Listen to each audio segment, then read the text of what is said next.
예수님께서 십자가에서 못 박혀 죽으셨고 비참한 그 죽음을 맞이하셨습니다. 그리고 아직도 여전히 십자가에 매달린 채 그대로 방치된 상태였습니다. 그때 오늘 전혀 등장하지 않았던 예수님의 한 제자로 다른 복음서에서는 기록된 이 부자 사람 아리마대 요셉이 등장합니다.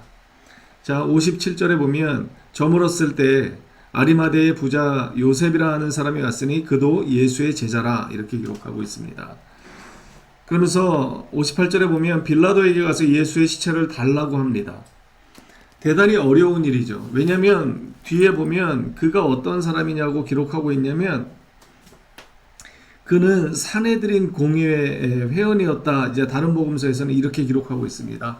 사내들인 공회는 71명의 유대 지도자들의 모임이었습니다. 그러니까 지금으로 따지자면 국회의원급에 해당하는 그러한 지위에 있는 사람이었습니다.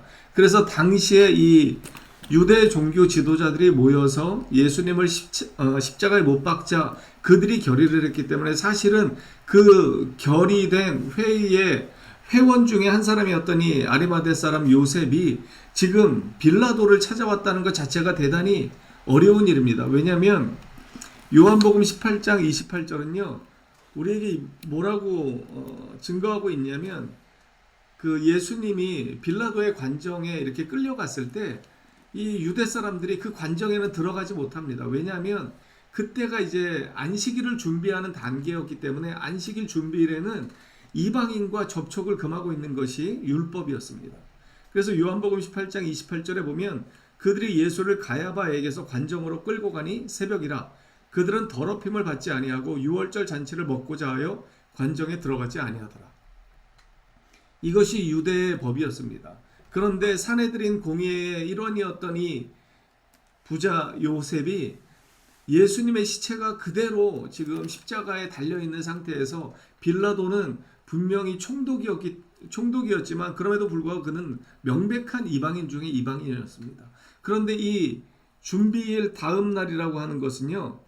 이 62절에 그 이튿날은 준비일 다음 날이다 이렇게 기록하고 있는데 그러니까 이 준비일 안식일 바로 전날 이 이방인 중에 이방인인 빌라도를 찾아간다고 하는 것은 그 율법을 완전히 어기는 행위였고 그리고 우리가 알고 있는 것처럼 예수님이 십자가에 못 박히실 때 어땠습니까? 제자들은 이미 다 도망가 버린 상태였습니다.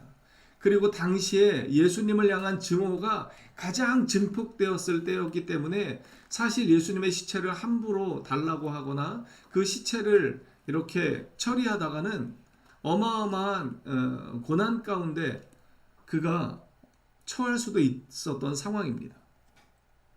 그럼에도 불구하고 그는 지금 예수님의 시체를 빌라도에게 요구합니다. 그리고 마가복음에는요 당돌이 요구했다. 그러니까 당당하게 요구했다라는 것입니다. 그러니까 아리마대 사람 요셉의 입장에서는 예수님이 너무나 억울한 죽음을 당했고 예수님의 이 십자가 처형을 지켜본 그가 제자의 도리로서 도저히 그대로 가만히 있을 수는 없었다는 것입니다. 다들 다 예수님을 버리고 자기의 생명을 유지하기 위해서 자기의 지위를 보존하기 위해서 다 제자리에 가만히 있었지만 이 아리마대 사람 요셉만큼은 위험을 무릅쓰고 지금 주님의 시체를 달라고 요구하고 있는 것입니다. 이것이 참된 믿음의 사람이죠. 다른 세상의 모든 사람들이 아니다라고 외칠 때 예라고 할 수 있는 이 믿음의 용기가 담대함이 우리에게는 필요합니다. 예전에 어떤 CF에 그런 CF가 있었던 것으로 기억합니다. 다른 사람들이 다 노라고 이야기할 때 예스라고 답할 수 있는 사람 그것이 용기다라고 하면서 다른 어떤 그 제품을 광고했던 적이 있는데 오늘 본문에 등장하는 아리마대 사람 요셉은 그렇습니다. 세상의 모든 사람들 그리고 심지어 예수님의 제자들마저도 자신의 신변의 보호를 위해서 신변의 안전을 위해서 다 도망했지만 이 사람은 사내들인 공의의 회원이었으면서도 아랑곳하지 않고 예수님의 시체를 달라고 요구했던 것입니다. 하나님께서는 이러한 사람을 통해서 하나님의 말씀을 이루십니다. 이것은요 마태가 특별히 이 아리마대 사람 요셉을 부자라고 표현한 데는 그만한 이유가 있습니다. 이사야 53장 9절에 보면 메시아 고난을 이렇게 표현하고 있는데 그 이사야 53장 9절에 보면 이렇게 성경은 기록합니다. 그는 강포를 행하지 아니하였고 그의 입에 거짓이 없었으나 그는 바로 예수님을 이야기하는 것이죠. 그의 무덤이 악인들과 함께 있었으며 그가 죽은 후에 부자와 함께 있었도다. 이 이사야 53장의 이 구약의 말씀이 예수님을 통해서 그리고 아리마대 사람 요셉을 통해서 성취되고 있음을 보여주는 것입니다. 하나님께서는요, 이 믿음에 용기 있는 사람들을 통해서 하나님의 말씀을 반드시 이루십니다. 거기에 아리마대 사람 요셉은 기용된 것이고 사용된 것입니다. 누가 하나님의 이 거룩한 사역, 하나님의 구원의 사역에 등장할 수 있냐면 바로 이 마지막 때 믿음의 용기를 가진 사람들입니다. 그때 하나님께서는 이러한 자들을 통해서 하나님의 약속을 반드시 이루십니다. 구약의 말씀을 그를 통해서 이루어가는 것이죠. 그리고 또 한 부류가 등장하는데 그게 누구냐면 여기 61절에 거기 막달라 마리아와 다른 마리아가 무덤을 향하여 앉아 있습니다. 두 여인이 지금 예수님의 무덤가를 지키고 있습니다. 아리마대 사람 요셉이 새 무덤에 예수님을 안치하고 난 다음에 그 무덤을 지키고 있습니다. 여러분 신명기 율법에 보면은요, 두 사람 이상의 증인이 필요합니다. 법정에서 효력을 얻기 위해서는 두 사람 이상의 증인이 필요한데 사실 당시의 여인들은 사회적으로 지위가 보장되어 있지 않은 사람들입니다. 그럼에도 불구하고 이 두 여인의 등장은 의미심장합니다. 왜냐하면 이 두 여인이 결국은 부활의 첫 목격자가 되기 때문입니다. 그리고 당시의 유대 사회에서 그리고 로마 사회에서 여인들의 지위가 전혀 인정되지 않았음에도 불구하고 이 여인들을 통해서 예수님께서는 예수님의 부활의 첫 소식을 알려주시고자 하는 것입니다. 여기에는 남녀가 구분되지 않습니다. 당시의 사회적인 통념도 전혀 관계없습니다. 이 두 여인도 마찬가지입니다. 다 떠났지만 그럼에도 불구하고 마지막까지 예수님의 이 안타까운 죽음을 마음속에 기리고자 했던 그 믿음과 주님을 향한 사랑이 그 두 여인을 예수님의 무덤가로 죽음 앞에서도 그들의 믿음을 꺾지 못했던 것입니다. 그래서 이 두 여인은 그 무덤을 향하여 앉아 있습니다. 당시의 법에는요, 이렇게 십자가형을 당한 사람들, 죄를 짓고 사형을 당한 사람들을 애도하는 것이 금지되어 있었습니다. 그렇기 때문에 아마 여인들은 슬픔을 참고 그 아픈 마음을 아마 속으로 두드리며 그 무덤가에 앉아 있었을 것입니다. 그러한 그들의 믿음을 너무나 잘 알고 계시는 우리 하나님께서는 이 여인들을 통해서 예수님의 부활을 보게 하셨고 그 입술을 열어 예수님의 부활의 첫 증인이 되는 은혜를 허락하셨던 것입니다. 여러분, 누가 참된 증인이 될 수 있습니까? 바로 믿음 안에 서 있는 자들입니다. 바로 끝까지 믿음을 지키는 자들이고, 예수 그리스도의 죽음이라고 하는 것은요, 사실은 모든 것이 다 끝나버린 상황입니다. 그렇기 때문에 그렇게 3년 동안 공생에 함께했던 제자들도 다 떠나버린 상황이었죠. 하지만 이 두 여인 그리고 아리마대 사람 요셉은 달랐습니다. 그래서 이러한 사람들을 통해서 부활의 증언이 됐고, 그리고 예수님의 그 구약에서의 말씀이 그대로 성취되었던 것입니다. 그리고 또 한 부류가 등장하죠. 누구입니까? 62절부터 등장하는 사람들인데 바로 대제사장들과 바리새인들입니다. 그들도 함께 빌라도에게 나아갑니다. 그들도 대단한 용기를 낸 것입니다. 왜냐하면 준비일 다음 날이라고 하는 것은요, 안식일을 이야기합니다.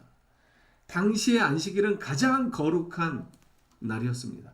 하나님께서 안식하도록 명령하신 날이었고, 이 안식을 통해서 하나님이 주시는 그 은혜를 경험하는 날이 바로 안식일이었습니다. 그런데 바로 그 안식일 날 대제사장들과 바리새인들이 함께 빌라도에게 가서 빌라도에게 이렇게 요구하는 것입니다. 자, 63절의 말씀입니다. 주여, 저 속이던 자가 살아있을 때 말하되 내가 사흘 후에 다시 살아나리라 한 것을 우리가 기억하노니 그러므로 명령하여 그 무덤을 사흘까지 굳게 지키게 하소서. 그의 제자들이 와서 시체를 도둑질하여 가고 백성에게 말하되 그가 죽은 자 가운데서 살아났다 하면 후에 속임이. 예수님의 제자들이 혹시 예수님의 시체를 가져다가 어디다 다른 데다 묻어놓고 부활했다고 한다면 예수가 살아있을 때보다 더 큰 소요와 혼란이 일게 될 것입니다. 그러니까 굳게 지켜달라고 그들은 요구합니다. 그런데 이 일 때문에 예수님의 부활이 더 확실하게 우리에게 다가오는 것입니다. 왜냐하면 그들은 가장 정확하고 인간적인 방법으로 예수님의 무덤을 지켰기 때문입니다. 어떻게 기록하고 있습니까? 65절에 빌라도가 이렇게 명령합니다. 너희에게 경비병이 있으니 가서 힘대로 굳게 지키라. 그렇기 때문에 나중에 이 유대인들 종교 지도자들이 예수님의 부활의 증인들 앞에서 증언들 앞에서 또 이러한 말들 합니다. 자기네들이 인간적인 방법을 통해서 지켰지만 예수님의 부활을 막을 길이 없었죠. 그래서 예수님의 부활을 목격한 자들이 많아지고 그래서 그들이 예수님의 부활을 증언하니까 그때 그들이 또다시 꾸며냈던 이야기가 바로 도적설입니다. 예수님의 시체를 제자들이 빼돌렸다고 하는 것이죠. 그런데 그것은 너무나도 말이 안 되는 것입니다. 예수님의 제자들은 이미 다 도망했고 경비병들이 너무나 굳게 지키고 있었고 그 돌을 함부로 옮길 수 있는 사람들이 여러 명 필요했기 때문에 이것은 불가능한 일이었습니다. 그들의 이러한 행태는 결국은 예수님의 부활이 더욱더 확실한 것이고 역사적인 것이고 하나님의 기적이었음을 드러내는 것에 불과합니다. 시편 2편 4절에 보면 하늘에 계신 이가 웃으시며 주께서 그들을 비웃으시리로다 이렇게 기록하고 있습니다. 인간적인 이러한 행태들, 노력들, 불신앙들을 하나님께서 비웃으신다는 것입니다. 여러분, 고난의 마지막 오늘 날입니다.